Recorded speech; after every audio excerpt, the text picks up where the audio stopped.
Hello, it's Dana, your friendly neighborhood wildlife biologist in his name outdoors. Hey, if he can save me, he can save you. Well, I had a few people questioning whether I really butcher these pigs or whether I was just making that up. Well, I'm going to prove it. Those pigs I caught the other day, I put them in a freezer whole, hung them in the carport last night. Now look, I live on 10 acres by myself. I can do things like that. Skinned them out after they thawed, skinned them out. I'm gonna show you what I did with them. So wild hog is a lot different than domestic hog. I like sows during the wintertime, eating acorns, around that 80 to 150 pound mark. That's what I prefer. I usually don't do boars. Have I done them? Yes. Are they good? Yeah. I just prefer sows in the winter with a good acorn crop between that 80 to 150 pound mark. So here's what I did. This is the hind quarter. First thing I want to show you about wild hog is it's a lot darker meat. Why is it darker meat than your domestic hog? Very simple. They walk a lot more. Your domestic hogs don't walk near as much, and these wild pigs they walk all the time. They're constantly moving. It's kind of like the difference between quail and dove. Dove is a darker meat on the breast meat because he's flying all the time. Quail walk around. That's the reason it's a lot lighter meat. Kind of like a chicken. The breast meat's lighter, the legs are darker. Any muscle that's used a lot is a darker meat.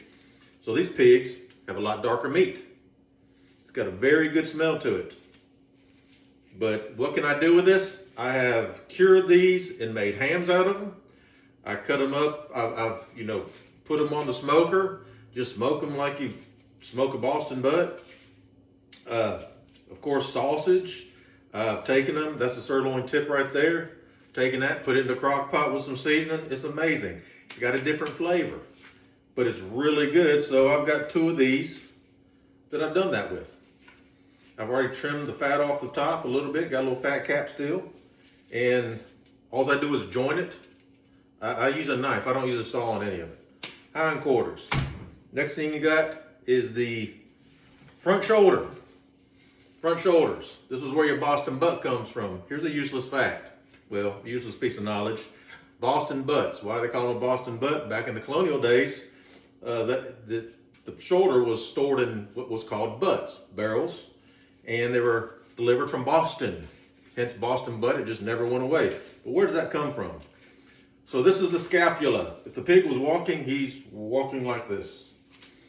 This is the scapula, and if you cut it right, you get what's called in barbecue world the money muscle, which is nothing but the end of the back strap.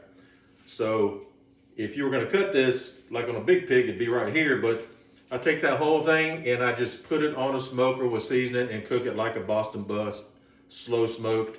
You can sear it on both sides, stick it in the oven and roast it. It's amazing, but you still see how dark that meat is right there. So I got 4 of these. Here's one I trimmed up a little bit more, a little bit smaller. That's for the oven. 4 of those.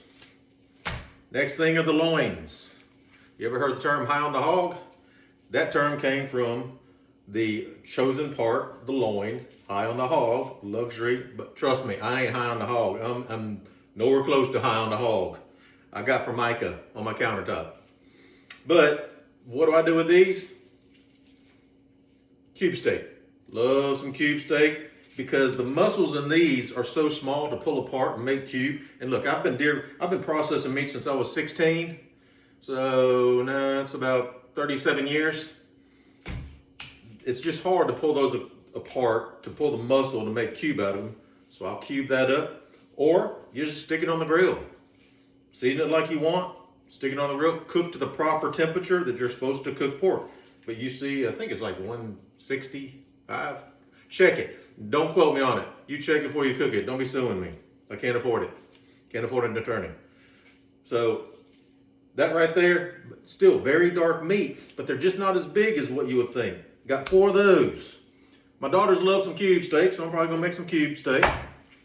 And then I'll grill a few.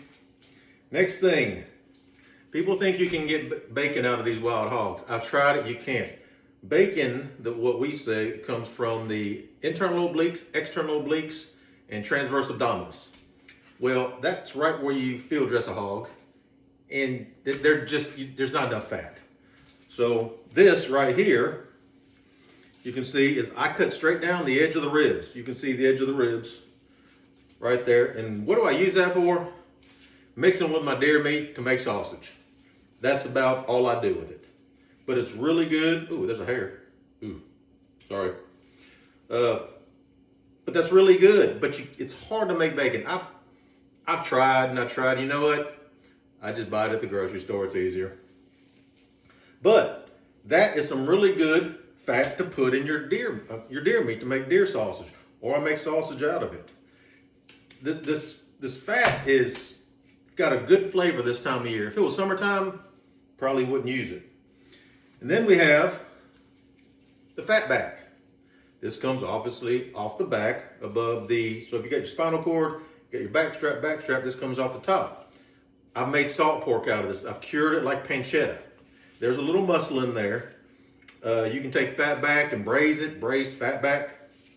It's really good.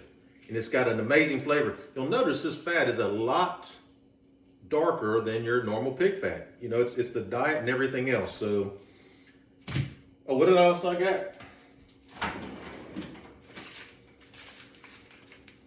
Just made 20 pounds of wild hog sausage. No domestic fat in it. Just took a couple hindquarters, made it. And there it is. Wild hog sausage and 2 eggs. Got those eggs out of my chicken coop this morning. Wild hog sausage, 2 eggs is what's for dinner. None of this came out of the grocery store. Trimmings, excess trimmings. Freeze these up. I'll use the excess trimmings, all this fat, in with my deer to make deer sausage. So, yes, your question, do I really butcher this stuff down? Yes, I do. I feed it to my girls. It's a wonderful table fare. I know this is a little bit long video, but I just wanted to show you, yes, I butcher these things down. I can do it myself. I live in a house by myself, so I can get away with putting this stuff in my refrigerator. Until my daughters come next week, and then I can't.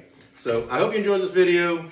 Subscribe, follow. I'm having fun doing this. I'm going to try to do some videos tomorrow. I thank you. In His name, outdoors. You have a wonderful evening. All right.